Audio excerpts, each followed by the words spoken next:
All right, Lady, what is this? Hey, everybody, and welcome to Show and Tell. Yay! 7:30 p.m. Eastern Time. We are here.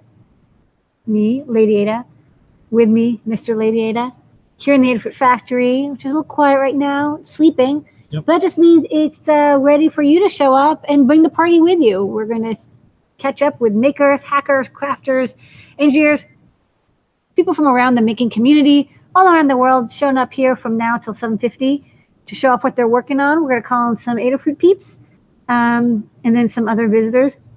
When we call on you, please unmute your mic, show off your project. Take 2 to 3 minutes so we can get to everybody because we do have to get on to our next show at 8 p.m. So kick it off with Noe and Pedro. Hey, what's up, everybody? Happy Wednesday. Happy Wednesday. Yeah, so we got our hands on a Cricket board. And this is it here. So one of our first projects that we do when we get a new board is step 0 is to model it in 3D. So we did that. And then we put together a little simple mount. So this is a little, it's not really a case. A case would be like fully enclosed, but this is a little mount so you can attach your board. It's a little 3D printed mount, and you can have this nice surface here on the bottom so you don't scratch up your surface. So we also did some other things. We added some little slots here so that you could attach this bracket to other things, maybe cardboard or some wood. That good stuff. We also have some cutaways, which is always nice.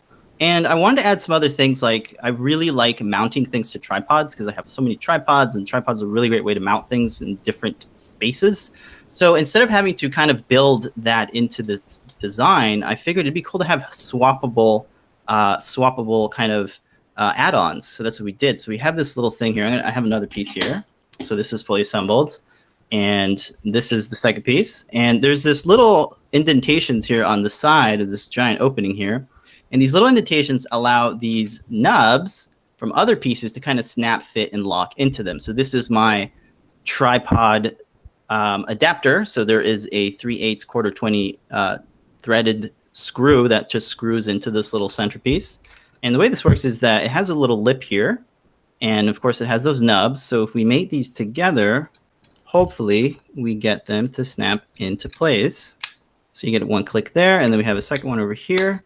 That clicks in. You can't push this in because that lip keeps it from coming out.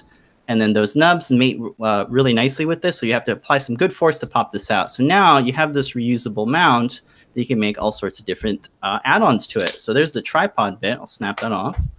And I made another one. This is for a battery holder. There's 2 little standoffs here, so you can add some screws. I don't have the battery holder yet, but I have it on order. So hopefully that fits. It should, because it has the battery holder has a nice step file that I was able to kind of trace around there. So this same thing snaps in like that.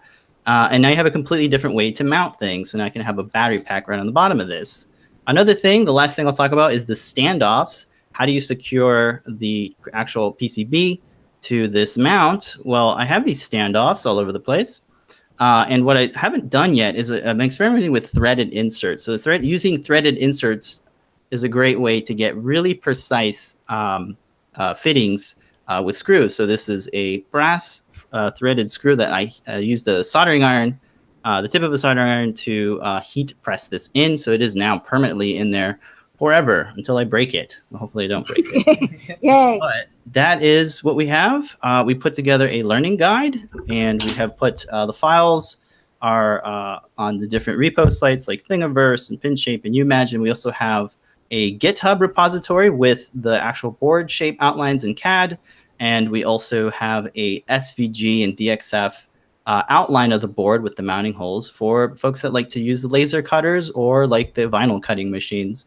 So that's what we have. Hope you guys like it. And we did a show earlier this morning where we talked about that and some other cool projects that we are working on and other folks are working on. Yay. All right. It's always great to have a 3D printed case for new projects. So. Yeah. Cool. Okay. Except when we get a Collin, because we have Collin. a new release. What's up, Collin? A new app coming soon, very soon to the App Store. Adafruit AR, which is written by our developer Trevor Beaton. And this is an iPhone. And if you look, you can see there's Adabot, if I can position correctly, standing behind me. And if you tap upon Adabot in the augmented reality world. In the early days of amateur radio, people built circuits by nailing bare wire to wooden boards. often using actual cutting boards made for bread. I hope they checked for crumbs first. Good point, Adabot. Okay. So if you tap on Adabot, you can get one of many different electronics tips and ideas. And you can manipulate him a little bit and make him massive. Massive It's Adabot. intimidating, which actually can be really, really scary when you turn around quick. And we have more stuff to come, and this is our starting point with our buddy Adabot. Coming soon. Yeah. Coming it's- soon to the iOS App Store. Yes. It only took like 10 times for Apple to say, okay, fine. Yep. It was perfect Yep. the first time. Yeah. It's Yep. fine. Yep. We didn't give up. Yep. And more to come. More to come. Okay. All right. Thanks, Colin. All All right. right. Next up. Let's go to Dan. Hey, Dan. All right. Hello, Dan. Oh, plus cat, plus. Yeah. So this cat is Griffin. She just got added to the Cats of Engineering, which you can find on the Adafruit website. There's a nice picture of her lying on top of a whole bunch of breadboards and things. And the reason I'm on is that we want to announce the release of CircuitPython Yay. 3.0.0. Not beta, not release candidate, not alpha. It's cooked, it's done, and we have support for crickets and everything else. This my assistant here is wearing a nice CircuitPython. So please go ahead and try it. It's all official if you've been waiting because you weren't sure about trying the earlier stuff. Please try it. I'd like to thank everybody who helped on this, Scott, Kattni, and Lady Ada, and all the rest of the CircuitPython, all the CircuitPython helpers and other people in Discord who've been marvelous at testing and breaking and fixing and debugging for us. We couldn't have done it without you. This is what makes us code plus community. Some of us wrote the code, and a lot of the community tested it and also wrote some of the code. So thank you very much, and go at it with CircuitPython 3.0.0. That's where you want to be now. Okay. All right. All right. Everybody go download. Thanks so much, Dan, and congrats, Dan, Kattni, Scott, and the entire community And on the Circuit community. Python 3.0. And check out Dan's shirt. He's the Cricket Master. That's right. Right. All right. Great library master. Next Yeah. up, Okay. let's go to JP. Hey guys, how you doing? Hello. So I wanted to show a project that I built last week on my show on the live stream, and then turned it into a Learn guide that's been released. And this is a stroboscopic zoetrop. So what you see here are a bunch of ping pong balls. I have 6 ping pong balls. And if you're not familiar with zoetropes, there's a few different ways these are done. Essentially something that's spinning fast and has either slits that allow you to only see certain moments in that spin, otherwise it would look blurry, or in the case of this type, you flash light at a proper frame rate so that when you sync the motion with the blinking, you see what appears to be an animated motion. And this is actually pretty similar to the way a film strip works running through a projector. This gate that's opening and closing 24 times a second so that you get this persistence of vision effect and you see what appears to be motion. So this is built with a CRICKIT Circuit Playground Express. I'm running make code on here, and really what my code does is 2 things. It spins a motor real fast, and I have the 2 buttons on the CPX to slow and speed that up, and it blinks all the NeoPixels that are on the Circuit Playground Express also real fast, and I can change their speeds. So what I want to do is switch cameras and give you a little preview of this. So let me jump in here real quick. And I'm going to turn off a light here so that you can see it a little better once the effect gets going. So when I turn it on, it's going to be out of sync at first. So let me turn on the CRICKIT. That's actually, I'm seeing some on the video playback better than in the naked eye. So here we have the extra whammy of the 60 hertz camera capture and frame rates to deal with. But what I'm going to do now is go and change the blink rate. It's a little better. And now if I can adjust the speed of the motor, I might reach a point where the little heads that are moving their mouths don't appear to be dancing around quite as much. Let's see.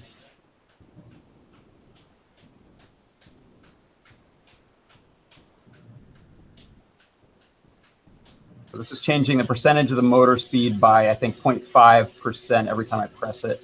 And there we go. I'm homing in on it, so now it's not moving around as much.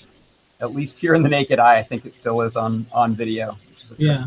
No, you can tell it's closer. It's even on getting video. closer, Getting but closer, yeah. So this is a little cute little guy. I don't know if I'll get it any faster. I think that's the top motor speed.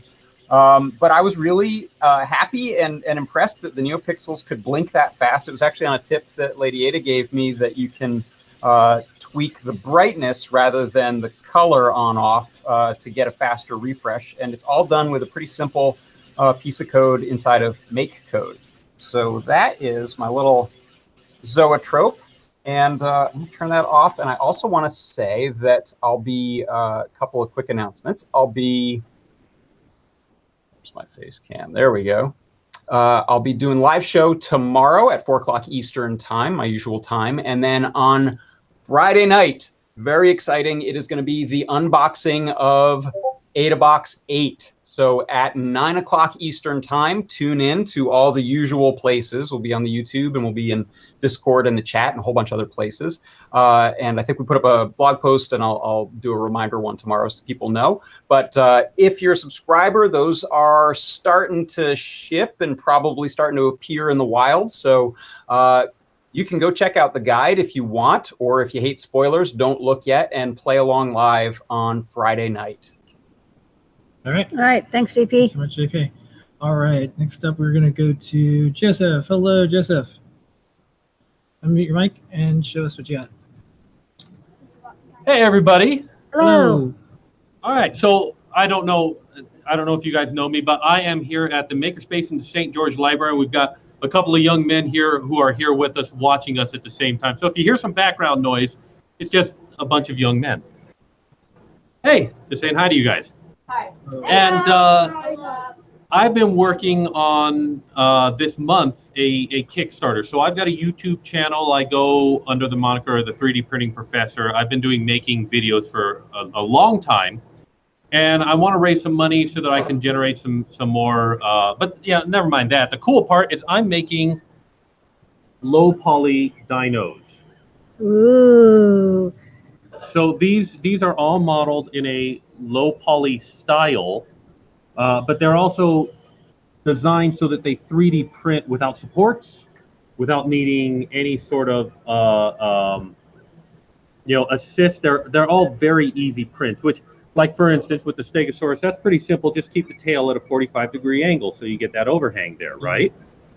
But for ones like the Raptor here, it was a little bit more difficult, so I had to get clever, and he prints like this with a flat bottom on the foot that stands up. The Megalodon was even harder. Eventually I figured out if I print him on his nose, he prints successfully and then comes up. And I've just added some foliage to our jungle now. We've got trees. And as the Kickstarter raises more money, the people who have helped support it get to vote on what dinosaur gets to be added next. And so I've never been able to guess at what they're going to choose, and they definitely have been challenging me to do some very difficult modeling, but the results are absolutely gorgeous, I think. I think they're turning out fantastic.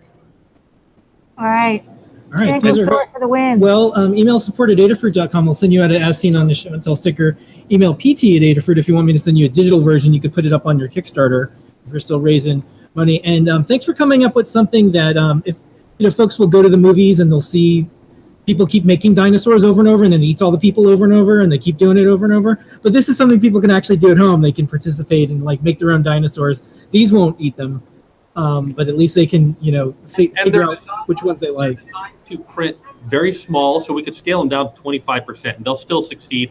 But then you can also blow them up real big, and so there's the chance to make small toys for your kids or large toys. Or yeah. I don't want to say for your kids very much, because these are 3D prints and there's risks associated. But I've done things like blunt the tails so there's no sharp points as much as possible. They look great. All right. Thanks, Joseph. And I definitely want to contact you for that badge. I think I'd love to put that up on the Kickstarter. Yeah. That'd be cool. All right. Thanks so much. Thank you so much. All right. Thanks. Welcome back, Sophie. Hey, Sophie. How's it going? Hi. Hello. Hi, guys. Good to see you. So I have a really janky sort of prototype project to show. It's I'm trying to get the Cricket onto some kind of wearable, So I thought I would try to work it into like a cosplay kind of a thing. So I stuck it on the front of this this like breastplate that's kind of inspired by like the Wonder Woman Amazons. And then I've been experimenting with this kind of like fan, this sort of like fan movement. You can see that, like Yeah. Yeah. articulating stuff.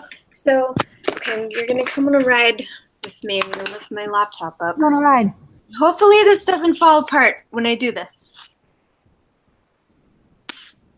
Oh, That's great. Did you see That's it? great. Go! Yay! Yeah. And then it'll go down sometimes. Yep. All right. That's a neat technique because you're just using one servo, but it's using a series of strings, right, to pull up the rest of them like a fan. Yeah, exactly. It's like sort of like a fan. Like I just kind of sewed the pieces together and I figured out where to place the holes so that they would align, you know?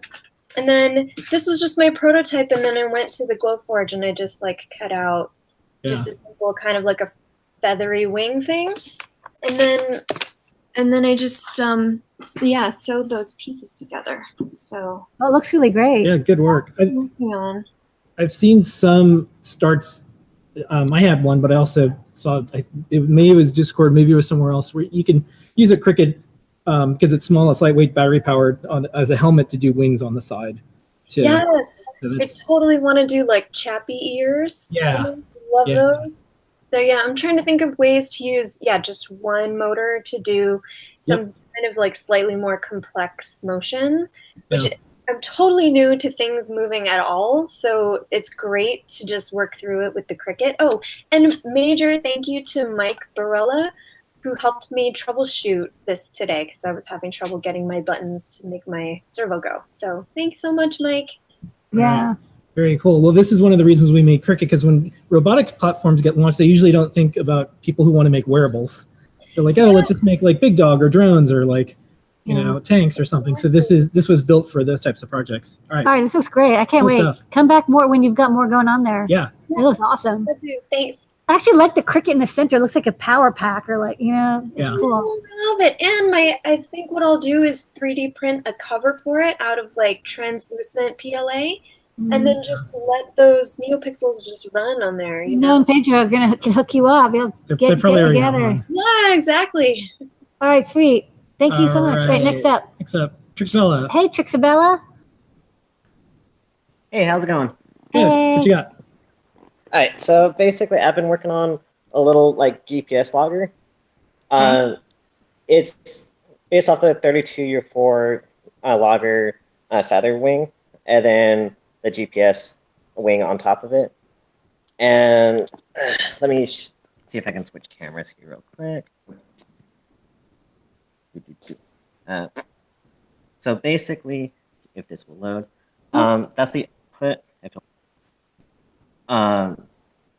What it does is once a second, it outputs all the data, like the date, the time, location, all that jazz, even the battery level.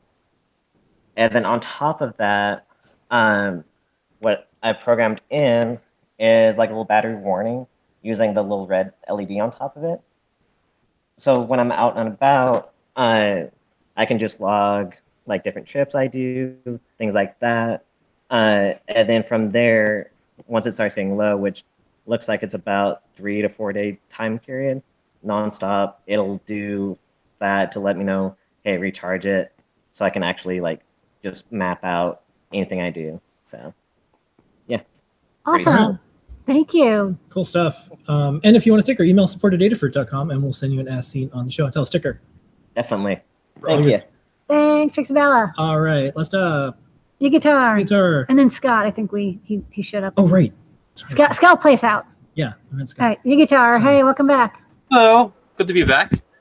So this week, I'm going to show off my terrain or dungeon tiles that I made or 3D printed for my D&D group. Ooh, that's cool. So these are the OpenForge tile system. So this is like the stone tile, and it uses the magnetic bases, the OpenForge magnetic bases, so that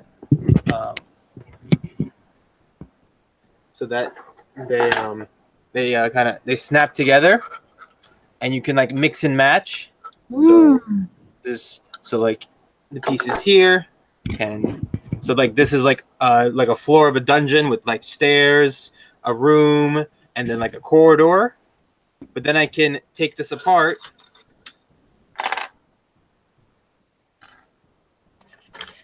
all the 3D printed props, and I could put different pieces in the room. Nice. And do different shapes, so I can print out a set of a set of the tiles, and then I can have enough to just make different shapes and make it a whole be able to reuse everything again and again, and keeps it fresh and without having to make new pieces. So that's awesome. What a great idea. This is so much Yeah.